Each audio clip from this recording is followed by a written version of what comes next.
I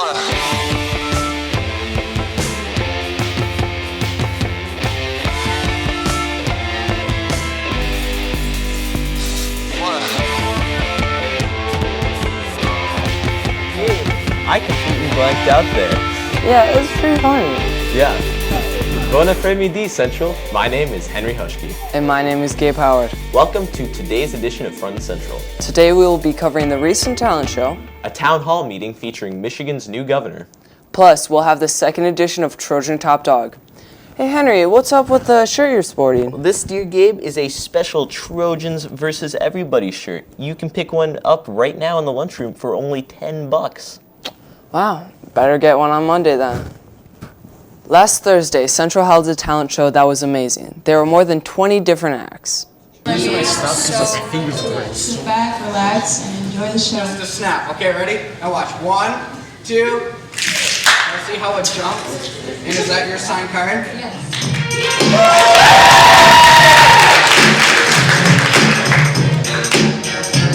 My job didn't see what's going on, but now I know.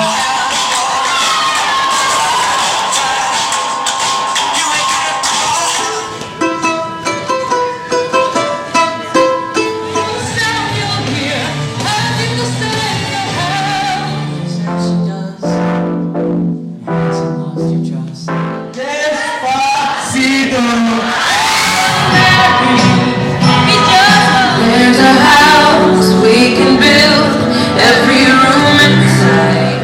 I'm sure as you guys know, my name is Mr. Las Vegas.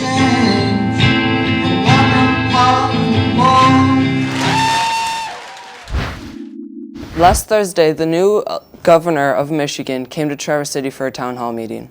That is correct, and the meeting took place right here at Central.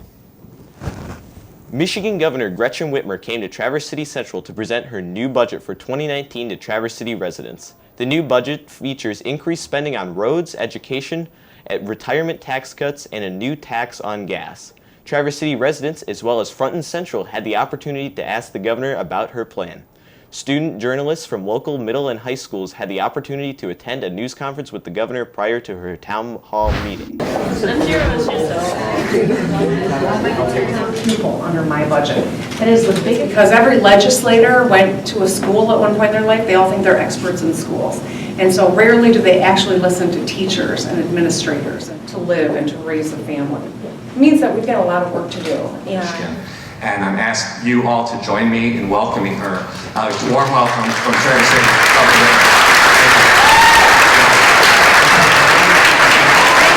So I'm getting around the state and presenting my budget to the public so that you can see what I'm trying to do and have the chance to ask some questions so that we operate from a factual point where we have a discussion about where we're headed. And of course, my budget is called the Road to Opportunity because I just can't stop talking about those damn roads, right? When we don't make a bold investment in infrastructure, we fall to 65% in just 2 years. How does your proposal help with the water problems? And you did talk about that earlier, and then great question. Well, I appreciate, we're so fortunate to have all this water in Michigan. And Did you ask the governor any questions, Henry? I did. In fact, I got a selfie with the governor as well. That's super awesome. Hey Gabe, have you heard that the BGQ is accepting submissions for its final senior edition? Really? Can I submit something? Are you a senior? No. Well, then what do you think? Come on, Gabe. Well, if you are a senior, the BGQ needs you to complete their senior survey. Check your email for the survey link below. Seems kind of strange that I can't submit something. I guess it's a little strange, but have you ever looked around Central? It's full of strange things. Oh yeah, like what? Well, do you know why our yearbook is called The Pines and not something like the Black and Gold or the Trojan Tracker or something like that? I'm stumped. Well, I was too, so I decided to investigate. This is the beginning of a new segment called What in the hell is that? First, I decided to ask some students.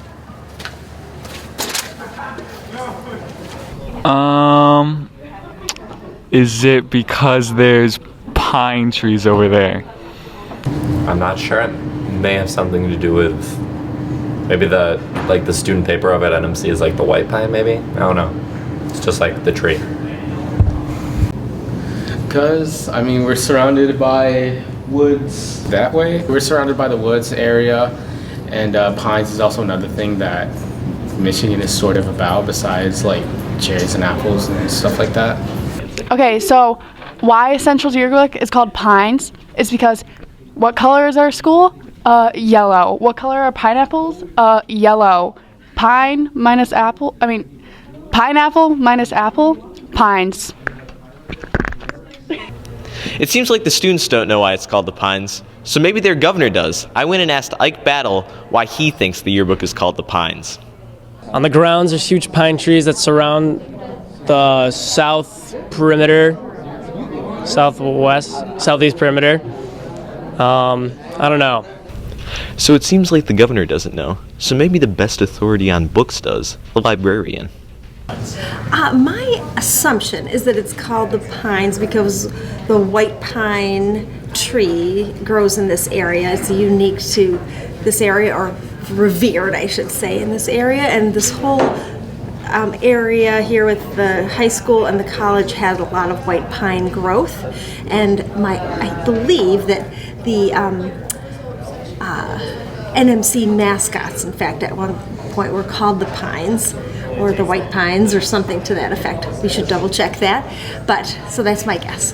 Finally, I decided to go to the source, so I decided to ask Miss Hunt, the yearbook teacher, why she thought it was called the Pines. We all know that the lumber industry was instrumental in the growth up in northern Michigan.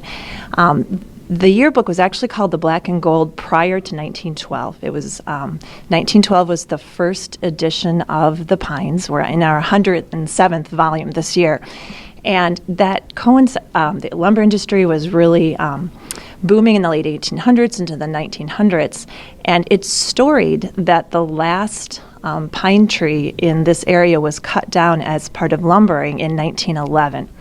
And there was actually a local author who published a book called, I think it was called The Last Pine Tree, and he wrote kind of a poetic essay surrounding that. So, guess what I got right here, Gabe? What's that? This is the 1912 yearbook, and would you look at that? There's the poem. So that answers that question. The yearbook is called the Pines in honor of the industry that gave TC its first economic boost and the beautiful nature it severely damaged. Who would have guessed there would have been so much behind a name? Not me. Now it's time for the competition you've all been waiting for. This second Trojan Top Dog. Take it away, Sophie.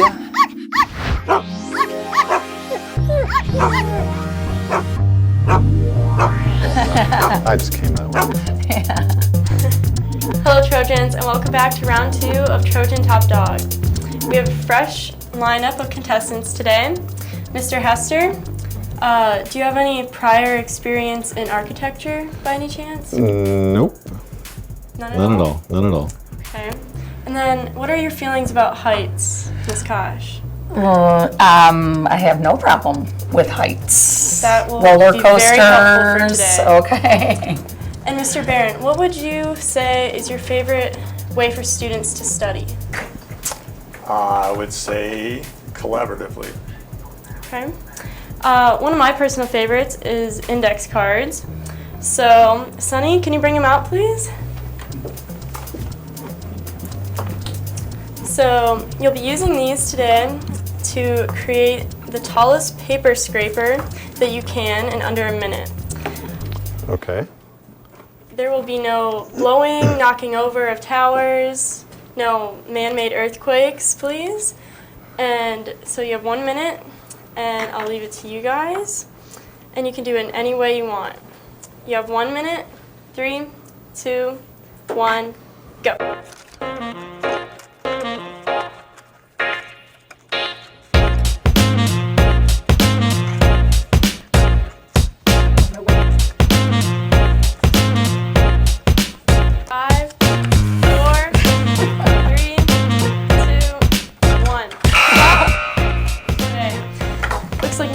Had a little bit of problems in the end. Little bit.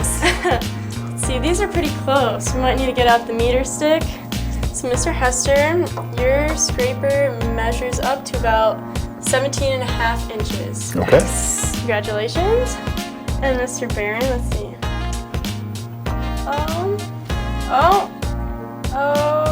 About 20.5 inches. We're gonna measure Miss Tom. That's okay. We have another Trojan Top Dog, Mr. Barron. Congratulations, you built the most architecturally sound skyscraper today, paper scraper. So congratulations, your trophy will be delivered to you later in the week. Can't wait to have a barking dog. That's a wrap for Trojan Top Dog. Thanks for watching, and we'll see you next time. Well done, well done. Nice job. Well done. Thanks. Okay, we're headed out to Mr. Barron's room. Luckily, it's not too cold, but I think he's gonna be really excited.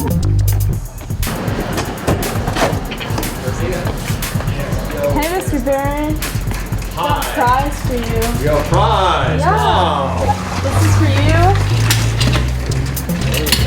Yeah. It's Trojan official. Top Dog. I am the top dog. Woof woof.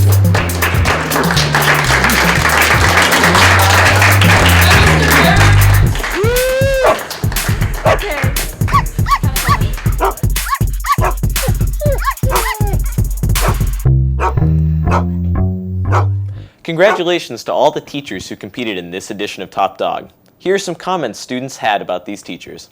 Mr. Hester is an inspiration to students and shapes younger adults into the future. Mr. Hester gave me a family of friends, and I couldn't have been the person I am today without him. He's an amazing teacher and has taught me so much about my music and abilities. He challenges all of his students to become better, not only at their instruments, but at many aspects of being a student. Mr. Barron is an inspiration to all and makes us better people every day. We all feel challenged but enlightened in class. He is always nice and helpful to his students. Mr. Barron is a chill teacher. He is amazing and very funny and extremely passionate. Mr. Barron always goes above and beyond to be helpful all year.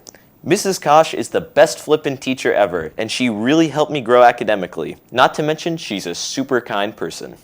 Coming in freshman year was kind of intimidating, but Mrs. Kosh was very welcoming to everyone and made everyone who had her ready for high school. She made sure we would succeed. She didn't go easy on us in the slightest, but it was my favorite class, and Mrs. Kosh will always be my favorite teacher. Congrats, Mr. Barron.